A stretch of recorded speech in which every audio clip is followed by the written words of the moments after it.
Ron Palmer, Special P, man of few words, but when he speaks, you listen. He wasn't into repeating himself too much. Only thing he was repeating was them championships.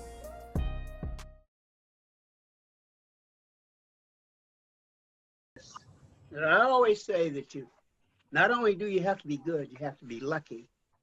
We won the first championship. Only four or five things that are named after someone, and he's probably one of only two that didn't go to the high school. I mean, that's about as legendary a guy as you could get, and at a school where they've had all these great coaches, he's the only coach that has something on campus named after him. And talk about someone who won National Coach of the Year awards, who established this whole, he kind of planted the tree. They've won CIF championships in that program every decade since the literally 1900s. But Ron, every coach they've had since then, and almost every assistant coach played for him. And so now you get to where some of the younger assistant coaches like a Reuben Williams played for guys that played for Coach Palmer. But if you look around at the relevant high school basketball programs, they're the only program like that. Modern day. For Long Beach Poly High School, you're on your way back to the finals, Coach. Well, you know what? We kind of like to get there as much as we possibly can. This year started out almost as a complete disaster. And midway through the season, the kids pulled themselves together and decided they were going to play some basketball. And from that point on, we've been playing pretty good defense, and we've been playing together. And the results is another trip to the pond.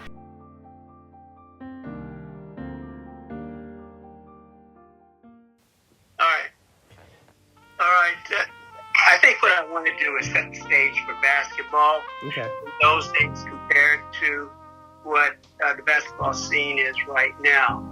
In the early 70s, imagine no travel teams, okay? So that when you had athletes, they were yours for the entire time that they were in your school. I was at Pasadena High School as an assistant coach. And poly job opened up, and I interviewed, and as a result of the interview, I was offered the job. I returned to Pasadena, where their counteroffer was to offer me a head track job. It's complicated, because I called back and told Ed Nichols that I would stay at Pasadena High School. And over the weekend, I changed my mind. I decided maybe I better try this basketball job now. I can hear it all the time. I can see it in my mind. Where you're there is where I know you are, and I'm coming for you.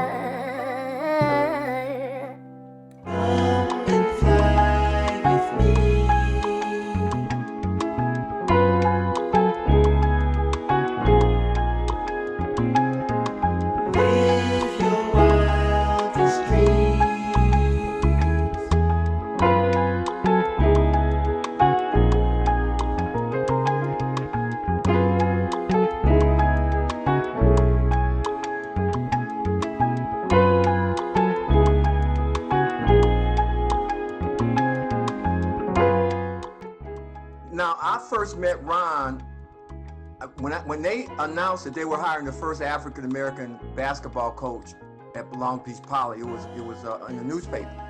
And I was coaching a boys basketball association right down the street from Poly at Washington Middle School called the International Basketball. I invited Ron to come to the games. Now, he had heard about the games. And so when the league started, Ron started coming over and he got a chance to see me coach. And after 1 year, I asked Ron, could I volunteer on his staff to help him? I remember when I came over to the school, he said, sure. And so that started the relationship between Ron and I. Ron is big on fundamentals, big on breaking the game down in its parts. First starting with footwork. Footwork was the most important thing that he emphasized, and playing as a team.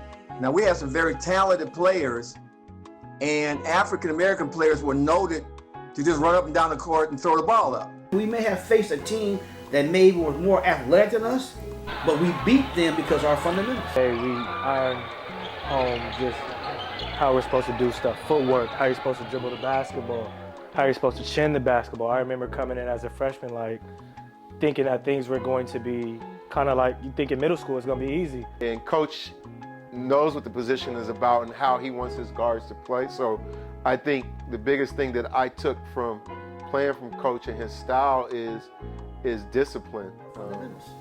And back to that championship game, there was a drill he used to have us do every day that I thought was the most stupidest drill I've ever seen in my life. Where you take a basketball, you will roll it, you run and catch it and pick it up and dribble. I'm like, what is this? Championship game. Chris Gwynn came behind John Carpenter, went to USC, knocked the ball loose. The ball was rolling. Now most folks, when they picked it up, they probably would have traveled. But because we did that drill, Chris picked it up, 1, 2, layup, and that was a part of us on that comeback. I said, dang, this drill right there came back to, you know. I remember talking to you earlier in the year, you were telling me your kids were starting to turn things around and starting to play together, and tonight they really showed that they were a team and they did play together. Well, tonight was one of our better performances. I thought that little Larry McCanns came into his own, actually started playing extremely well about 3 or 4 ball games ago, but you know, it's hard to get a point guard to understand what his responsibilities are on the floor. And we wrestled with that for a good portion of the season. And finally, the last 3 or 4 ball games, he accepted that responsibility, and it has turned our team around. Mr. Palmer, do you remember at that time, 03, who the next head coach would be?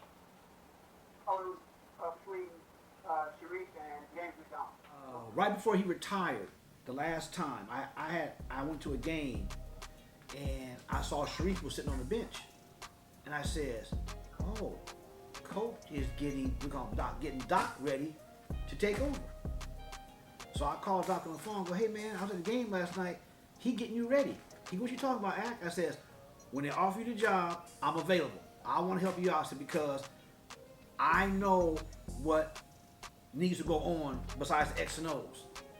Hiring somebody after a legend, you're right, there is more pressure, but I think that pressure is alleviated if the person who's coming in played for that legend or coached with that legend or is somehow connected to that legend, because like you said, the ties and the vests and stuff like that, like it was a continuation, it wasn't a restart. And when you have programs that are humming like Poly basketball was at that time, you got to ride that momentum. I never applied for the job.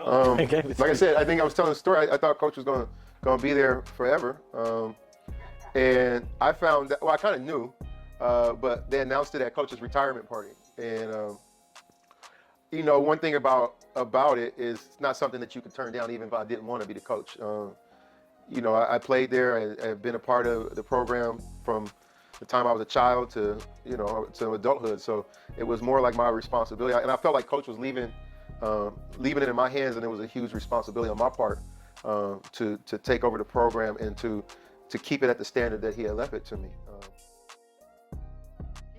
So Coach Parker is my uncle, and so initially he wasn't coaching, and I had to make the transition from assistant coach with a group of kids that I was assistant coach with the year before to being a head coach, and it was a tough transition for the kids. I felt like I needed an older voice, and so I called Coach Parker, who had been with Coach Palmer for many years, and he came and helped me. And I think that brought that calming and brought stability to that team. And that team ended up winning CIF that next year. Like Coach said, there was a very talented group he left us, and we ended up winning. But without Coach Parker, I don't think we'd get there.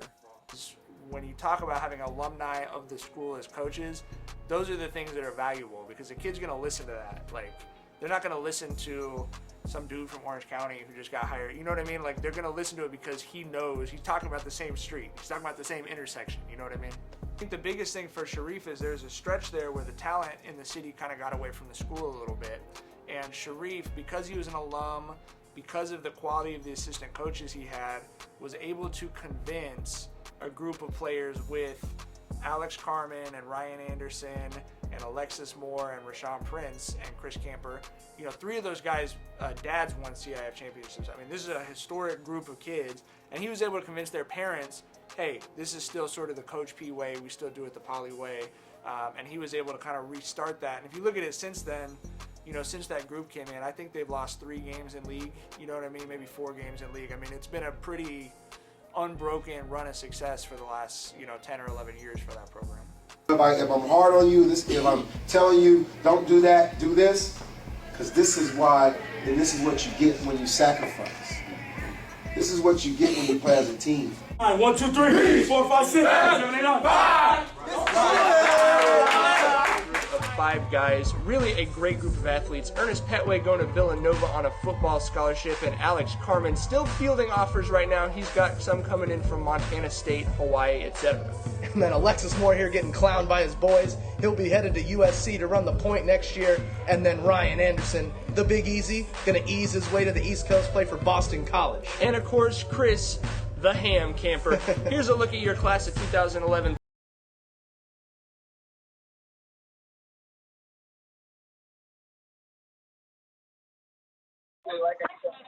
Coach Palmer.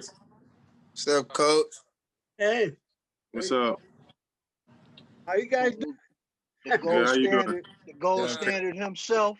I don't know if you know, that team was preseason #1 in the state and was ranked pretty high in the country. So not only were they playing with the pressure of playing at Poly, but they were playing with the pressure of they were playing the pressure of being the state #1. So every game that we played, we got everybody's best effort. And it was a testament to those young men because they handled it very, very well. It was about just a culmination of something we had started, a few years prior to that, and we were hoping that it ended in the state championship, but obviously we fell short. But the CIF championship was very rewarding because I know how much work the young men have put in to getting there. What made me ready for that is like practices every day was like a war. I ain't gonna throw no shade, but I feel like JB would say the same thing. And Ernest know too. We used to kill the starting lineup. We had them running every day. For the majority, I'd say 95, 99% of the time, practices were harder than any games we played. Mentality-wise, we just understood that, the rich tradition here, there's a job that needs to be done, and we got to win games. 1 through 12, we all were expected, to play our roles and contribute. And, I learned a lot being on that team.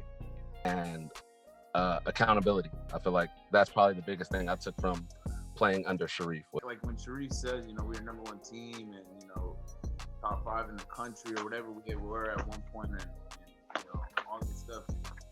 I never really thought about it in the moment because the only pressure I felt was like from within the team. And I still felt like we hadn't done anything yet. Like I was like, we gotta win, we gotta dominate, we gotta make sure that these dudes know that like we are for real. Like we are here to let you guys know we are the best thing in the state, one of the best teams in the country. Knowing I wouldn't be the only camper boy without a ring. And like I said, I did it with my best friends. So it was pretty dope for me. I'll definitely say they set the blueprint out for me and Rashawn, just because that's all we had to go off of was what they did, and like the hype and the momentum and just everything that team did, like it was either that or bust pretty much. Off that, I'm listening to what the kids are saying, but from the coaching staff, look at the coaches that he had under him, look at what we're doing now. That's a testament off that 2011 team because,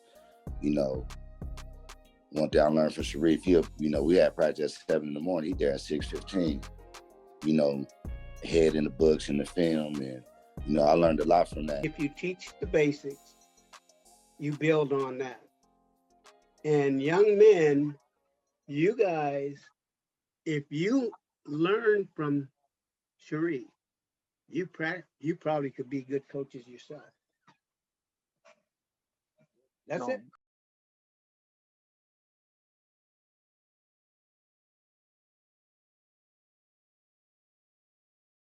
To come in and be a part of a tradition, a winning tradition, a heritage that just permeated all throughout the school.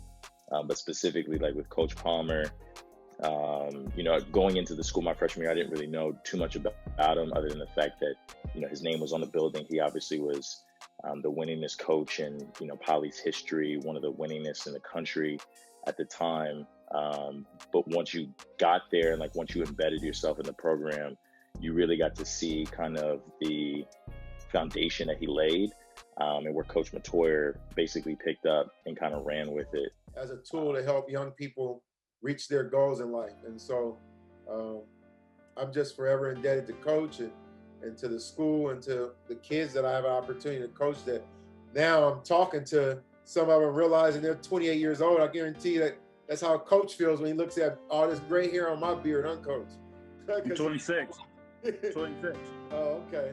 All right. Well, I know Ryan in their lives that they can look back and understand what you've tried to do for them. You've tried to teach them how to play this game in a manner that they can earn free educations, so they could go and continue what you've taught them. And I'll tell you personally, that was my goal when I first came to Poly, that I just wanted people to understand this game is a tool to a free education. And Sharrief, you've done that. You've continued the tradition, and I'm proud of that. That's it. Thank you, Coach.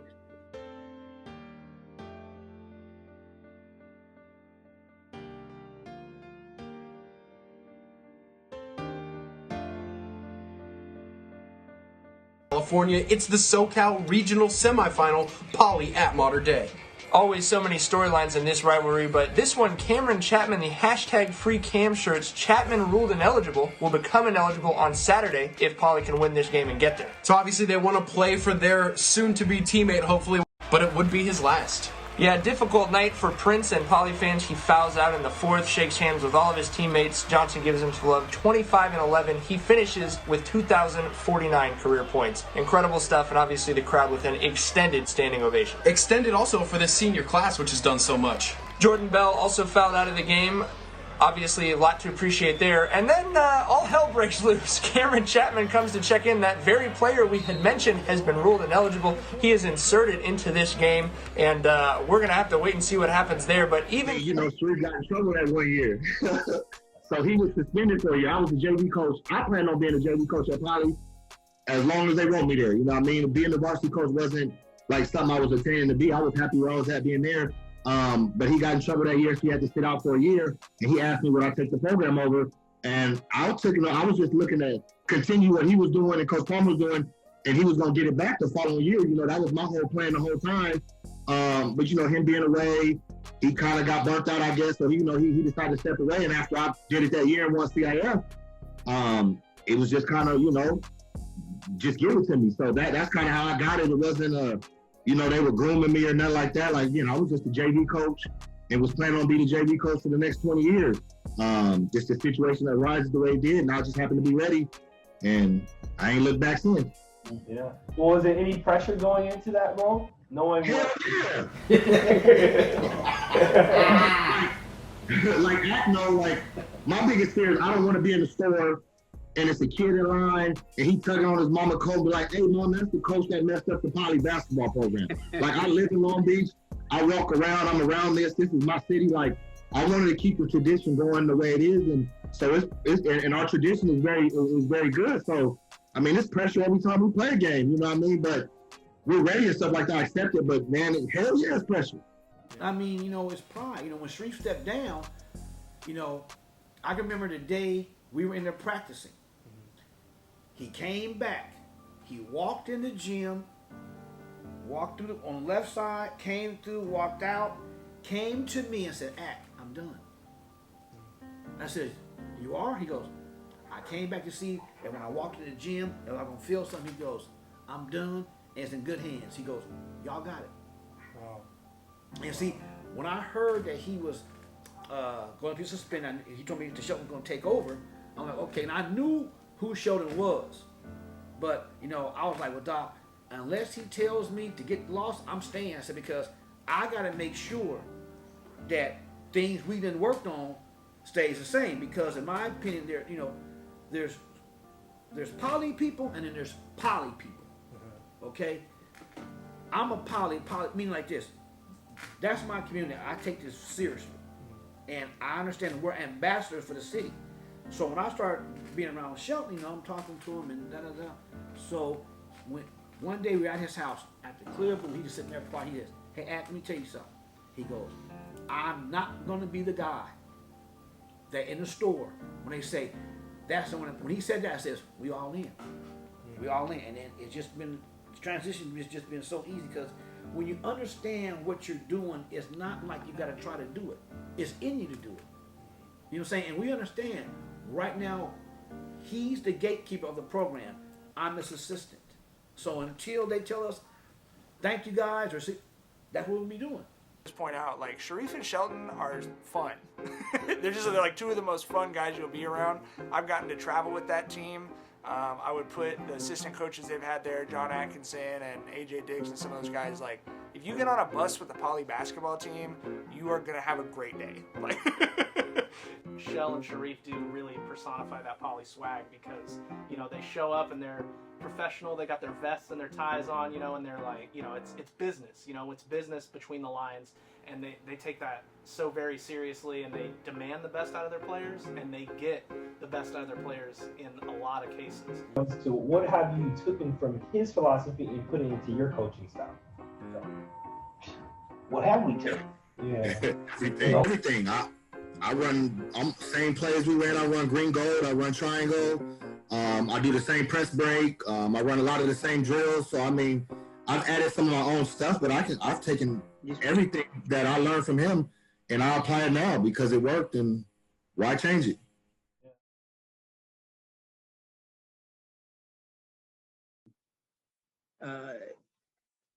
Let me think. Did you do ball handling drills? Think about your practices. Were you doing ball handling drills? We did that to start. Change your pace, change your direction? Yeah, we did. Jump stops, pivots? That was yeah, we did. That was a warm up. Yeah, we get it practice every day. That's right. Did you do continuous? Yeah. Mm-hmm. You did? Mm-hmm. Did you play super defense? Full court, yeah. We started one-on-one full court. No. Okay, yeah, okay, I know. Did you start three lines and play full court D? Yeah. Yeah. See, they were teaching you all the basic things about basketball. First year, like I said, we won CIF. I had my brother as my assistant along with Coach Ack. And I mean, they just helped me out so much. It's key. You got to have good assistants. It's key because it's not a paid position. So it's like to be able to give that much to your community, to give that much back to the team, and not financially being able to get paid is key, especially here at Apollo. It's just a joyous day. I think we went in there knowing that, we had to win and we wanted to win. We weren't even thinking about losing. Like I don't think there was any doubt in our mind that we weren't the best team on the court. That game just felt like a blur a little bit. It just looked like I looked up and we was champions. Best thing about that is like we didn't start out that way. I think people only see the finished product, but like in the fall we were horrible. We was losing to teams we didn't need to lose to. I think we lost, more than usual in the regular season. I think we lost like 3 or 4 games in the regular season. I think we lost to Compton that year in the Moore League too. So, we just had a lot of get back. We had a lot of motivation, and that's what we did. We knew we were going to win. I don't think nobody was going to beat us. The toughest battle we had was at Inglewood. That was probably the toughest game. Like Coach Palmer said, the home games are always the hardest, and Inglewood came to play. That game, I believe, should have been a championship game over. I think we were like determined not to lose. Like that was probably one of my worst offensive games of the playoffs. But at that point, it didn't matter to me. It was just all about us winning.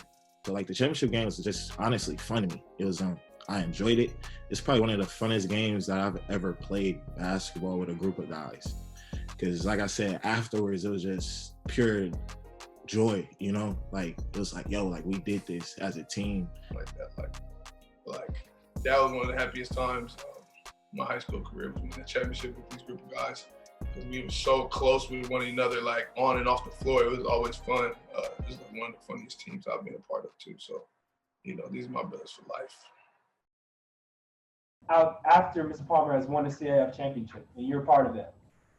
It's so good. Like I said, to keep the tradition going. That's my job, is just to keep this thing going along. I'm not doing nothing that ain't been done before, so I feel good to be able to keep the machine rolling. It's funny, a lot of they'll probably pick up on a lot of the first year coaches. They win their first year. It's funny that happens with everyone. Because the thing about it is,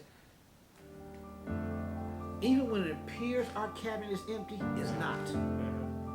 You see what I'm saying? We may not have the 5-star guy every year, but every year they say how they keep doing it. It's because of, you know, the Godfather. You know what I'm saying? And like I say, I've had an opportunity to be around him as an adult, and when he talks to us, you can tell he's not our birth father, but he's our father. You know what I'm saying? And I can tell he's proud to see that the guys he coached are good fathers, you know, good coaches, good in the community, doing things. We wear it as pride. I mean, you know, it's pride. And I see the games, and I've called Shelton to let him know that I'm impressed. I'm impressed with you two guys, the way you handle the team. You know, it's what's happened since I left is the fact that these people are transferring in all these players, and Poly is still playing with their players. But there are some teams out. This is ridiculous. They're coming from across the entire country. Yep. It's not. That is not the way basketball is supposed. Actually, anybody that grows up in a neighborhood has the right to support that neighborhood. Right.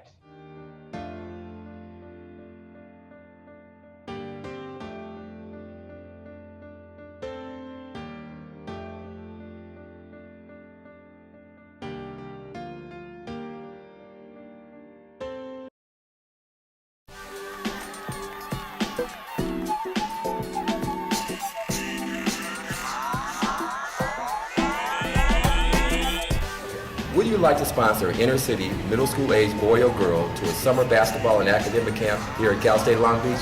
Well, here is your opportunity. The 6th annual Ron Palmer Summer Basketball and Academic Camp features skill basketball training, daily math and English classes, free t-shirts, lunch and dinner daily. Well, I am from the outside, so when I first heard about Ron Palmer, it was about all the great things that he had done. But honestly, when I hear the name Ron Palmer, the first thing I think of is his math camp. And the fact that he's there during the summer helping kids who are going to one day maybe be at Poly or another high school in Long Beach prepare themselves for the classroom as much as the court, and I think that's really important. When Ron retired, before he moved away, I said, Ron, it'd be a good idea for us to have a clinic. And he said, yeah, let's do the clinic. And then the clinic turned into a basketball and academic camp. Really, the basketball is the hook. You say that, but I'm going to tell you what, basketball is the skill that a kid needs in order to get a paid education. And you taught them the importance of getting the degree, the academics. Absolutely, that is what you did that turned Poly into a great. I knew that I was going to play for Coach, or I at least wanted to, and so going to his camp at that age was a tremendous honor. And so I think it was around 8 or 9 years old.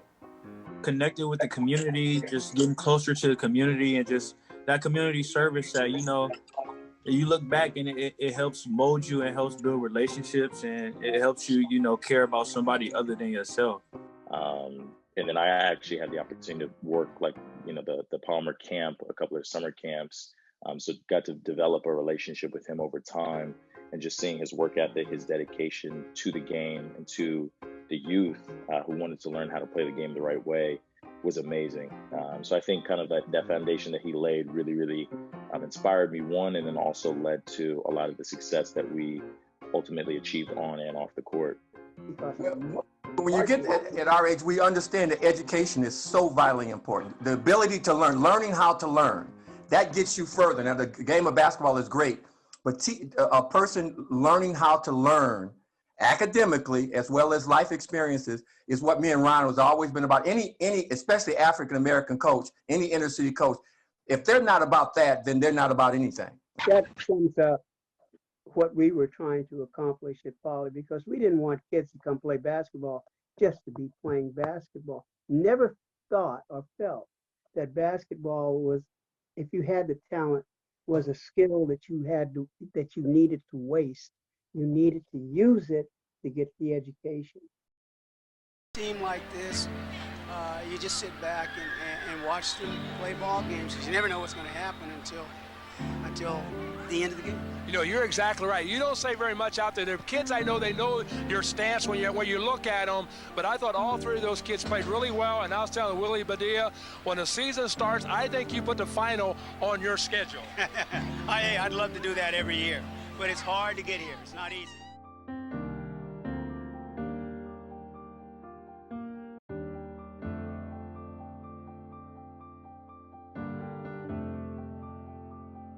Miles, I want to get Coach Palmer's. I want to connect with Coach Palmer if I can.